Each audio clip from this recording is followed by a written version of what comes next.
दोस्तों कहते हैं कि आत्मविश्वास कहीं ना कहीं हम सब में मौजूद है। ज़रूरत है तो सिर्फ उसे पहचानने की और सही दिशा में निखारने की। अपनी मेहनत और लगन से ये साबित कर दिखाया है मेरे साथ आज मौजूद ईशान पलटानी ने। मैं हूं निशा संधू और आज मैं आपको मिलवाने जा रही हूं सीए इंटरमीडिएट नवंबर 2018 में ऑल इंडिया 44th रैंक हासिल करने वाले ईशान पलटानी से। हेलो ईशान। सबसे पहले तो बहुत बहुत बधाई आपको, इतना अच्छा रिजल्ट आपका आया उसके लिए। Thank you so much ma'am. Ishaan, क्या रिएक्शन रहा जब आपने अपना रिजल्ट सबसे पहली बार देखा? Ma'am actually I was shocked just because मेरे पास दो ही ऑप्शन थे रिजल्ट के। या तो मैं जानता था ये मेरी रैंक आनी है, या मैं जानता था मैं नहीं क्लियर कर पाऊंगा जस्ट बिकॉज ऑफ मेरा एक पेपर थोड़ा अच्छा नहीं हुआ था। बट मैम जब मैंने अपना रिजल्ट देखा आई वाज लाइक कि ये हुआ क्या, मतलब मेरी ऑल इंडिया में रैंक आई 44 एंड सडनली मैंने अपने पेरेंट्स को इन्फॉर्म किया एंड वो इतने ज़्यादा खुश थे कि वो मेरी बात पे ट्रस्ट नहीं कर रहे थे। कितना स्कोर किया आपने? मैम मेरे टोटल मार्क्स 583 आए हैं आउट ऑफ 800 और मैंने all India 44th rank secure किया है। तो कड़ी मेहनत लगी होगी ईशान आपकी। कितना टाइम स्टडीज़ को देते थे? कुछ अपना शेड्यूल हमारे साथ शेयर करिए, क्या स्टडीज़ के लिए क्या करते थे? एक्चुअली मैम टाइम तो स्टार्टिंग में मैं इतना सीरियस नहीं था, बट लिटिल बिट जैसे एग्ज़ाम्स नियर आते गए मेरा टाइम शेड्यूल ये था लास्ट के 3 मंथ्स में मैंने अराउंड 5 मंथ एग्जाम से 5 मंथ पहले तो अपना फ़ोन रख दिया था। एंड मैं एग्ज़ाम्स के टाइम पे मैम मैं around 12 to 14 hours daily continuous study करता था और मेरा स्लीप टाइम भी मैक्सिमम 6 आवर्स था। मैं उससे ज़्यादा नहीं सोता था। ईशान, आप जयपुर से ही हैं? एक्चुअली मैम मैं कासगंज से हूँ, नियर आगरा। ओके। एंड मैंने अपना सीपीटी किया हुआ है दिल्ली से। After that for my intermediate मैं जयपुर विजिट किया। सीपीटी में आपका क्या रिजल्ट था ईशान? मैम उस टाइम मैं 139 में स्कोर था एंड आई वाज डिसअपॉइंटेड कि इतना कम है। मेरे पेरेंट्स को भी अच्छा नहीं लगा, बट मैम डिसीज़न मेरे को ही लेना था। तो डिसीज़न अराउंड मैं यहाँ पे आया था 10 फरवरी को। तो उस दिन मैम मैंने अपने पेरेंट्स से पूछा कि मैं जयपुर चला जाऊँ। उन्होंने एक बार तो मना किया, फिर सेकेंड टाइम मैं परमिट कर दिया।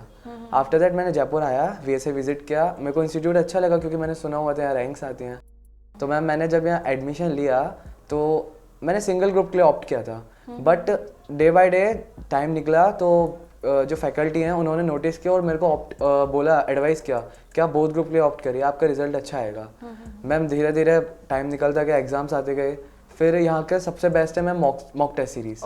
उससे मैम मेरे को अपना रिजल्ट धीरे धीरे क्लियर होने लगा कि मैं first group second group both group क्या क्लियर कर सकता हूँ। तो मैम धीरे धीरे सेकंड सीरीज हुई, फिर थर्ड फाइनल सीरीज थी। उसमें मैम मेरा स्कोर इतना अच्छा था कि सर ने मेरे से पहले ही कह दी थी तुम रैंक सिक्योर करोगे, तुम बस लगे रहो। And after that ma'am final में जब अपीयर हुआ मेरा पेपर बस ऑडिट का थोड़ा बहुत ठीक था, बाकी सारे तो बहुत अच्छे हुए and ma'am I secured 44th rank.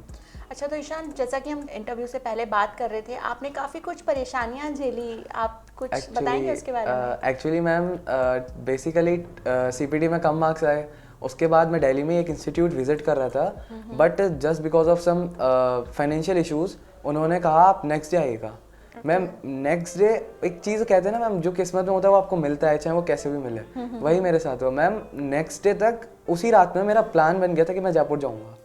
अगर उस दिन एडमिशन हो जाता तो मैं वहीं होता, but just because of that issue मैं जयपुर आया। और मैं जयपुर से धीरे धीरे मैंने जिस पीजी में रहा उस पीजी में मेरे साथ थोड़ा ये थेफ्ट इश्यूज भी रहा। मेरा फ़ोन वॉलेट वगैरह चोरी हो गया था मैम। बट सर्कमस्टेंसेस तो बहुत है। मैं फ्लैट में शिफ्ट हुआ, वहाँ भी मेरे को कुछ प्रॉब्लम फेस करनी पड़ी। बट मैम सेक्रीफाइसेस भी सर कहते थे कि सेक्रीफाइस करो तुम्हें ज़रूर उसका फल मिलेगा। Yes ma'am. एंड प्रॉब्लम हुई मैम मैं फर्स्ट और सेकंड सीरीज में थोड़ा एक एग्ज़ाम में फेल भी हुआ था 2 बार वो भी। बट सर ने कहा तुम लगे रहो, तुम सिक्योर करोगे क्योंकि तुम इतने अच्छे पढ़ सकते हो तो क्यों नहीं। मैम उसके बाद जब फाइनल का रिजल्ट देखा ना आई वाज शॉक्ड। मैंने ऑल इंडिया रैंक काफी सारी नेगेटिव सर्कमस्टेंसेस के साथ में भी आप लगे रहे। हाँ मैम एक्चुअली सर्कमस्टेंसेस तो मैं अपने बस पेरेंट्स का सपोर्ट लेता हूँ और सर बहुत मोटिवेट करते हैं। कहीं ना कहीं क्रेडिट आप दे रहे हैं। हाँ मैम, मैं सबसे पहले क्रेडिट तो पेरेंट्स को दूंगा, उसके बाद मैम मैं आरसी सर को दूंगा। वो बहुत अच्छा मोटिवेट करते हैं।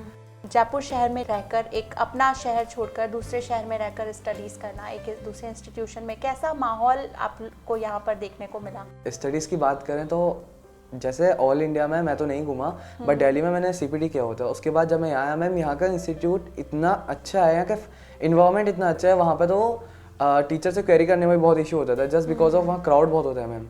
यहाँ तो अराउंड 60 स्टूडेंट्स होते हैं, 60 की स्ट्रेंथ होती है। और मैम यहाँ किसी भी टीचर को ऐसा नहीं है कि वो हमने उनसे नहीं पढ़ा तो वो हमें नहीं बताएं। हम कोई भी कैसा भी इशू हम उनसे पूछ सकते हैं और ma'am at the same time वो हमें रिप्लाई भी करते हैं। सबसे best thing ma'am exam time में सबको इश्यूज होते हैं और अगर वो फर्स्ट अटेम्प्ट में क्लियर हो जाए तो मैम बहुत अच्छे से समझ आता है। सेम यहाँ था मैम, यहाँ इन्वायरमेंट इतना अच्छा है, मॉक टेस्ट की वजह से सारी फैकल्टी का सपोर्ट बहुत अच्छा है मैम। दिल्ली को छोड़कर आप जयपुर आए और यहाँ आकर आपने VSI इंस्टीट्यूट चूज़ किया, क्या कारण रहा उसके पीछे? मैम सबसे पहला क्रेडिट तो मैं ऑनलाइन जितने भी एडवर्टीजमेंट है उससे देना चाहूँगा, जस्ट बिकॉज उससे मेरे को मालूम पड़ा कि ये इंस्टीट्यूट इतना अच्छा है कि अराउंड ओनली 300 स्ट्रेंथ में भी यहाँ से अच्छी रैंक्स आती हैं, अच्छा रिजल्ट आता है। और यहाँ से रिजल्ट पास परसेंटेज तो बहुत हाई जाता है यहाँ का। और सेकंड थिंग मैम, मेरे कुछ सीनियर्स हैं, उन्होंने मुझे सजेस्ट किया कि अगर आप VSI गए तो ऐसा हो नहीं सकता कि आप रैंक सिक्योर ना करके लाएं, अगर आपने मेहनत करी तो। और मैम मेहनत तो हर चीज़ में रिक्वायर्ड है, खुद की मेहनत कहीं ना कहीं मैटर करती है। ईशान, आप CA इंटरमीडिएट और फाउंडेशन की जो तैयारी बच्चे कर रहे हैं स्टूडेंट्स नेक्स्ट, आप उनके लिए क्या मैसेज देना चाहेंगे? मेरा फर्स्ट एडवाइस तो सबसे यही रहेगी कि अगर सर कुछ बता रहे हैं तो वो भी एक एक्सपीरियंस से बता रहे हैं, ऐसे कोई कुछ नहीं कहता। तो मैम सर की बात सबसे पहले माना है। सर जो गाइडेंस देते हैं मैम वो इतनी हेल्पफुल होती हैं कि एक कहते हैं ना प्रॉपर सॉल्यूशन मिल जाए तो हर चीज़ क्लियर है, वही होता है सर जो भी बताते हैं मैम क्लियर होता है। डेडिकेशन, हार्ड वर्क, पेशेंस, सबसे बड़ी चीज़ पेशेंस बहुत इंपॉर्टेंट है मैम, तो ये तो मेंटेन करके चलना पड़ेगा। और मैम ऐसा नहीं है कि आप 16 आवर्स कंटिन्यूस स्टडी करें और फिर भी आप फिर रैंक क्लियर है, ऐसा कुछ नहीं है मैम।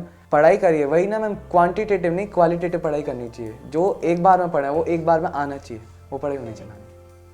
और मैं उनको ऑल द बेस्ट बोलूँगा, बेस्ट ऑफ लक बोलूँगा कि अपना आगे का ब्राइट फ्यूचर करें, उनका रिजल्ट भी अच्छा है ma'am. Thank you so much Ishaan. Thank you ma'am.